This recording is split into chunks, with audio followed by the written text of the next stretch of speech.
everyone. So we're actually really windy right now outside. Look at that.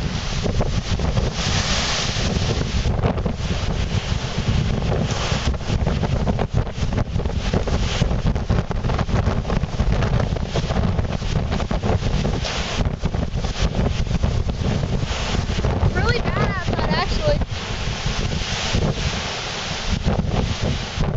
Like, there's a house way up there behind those trees.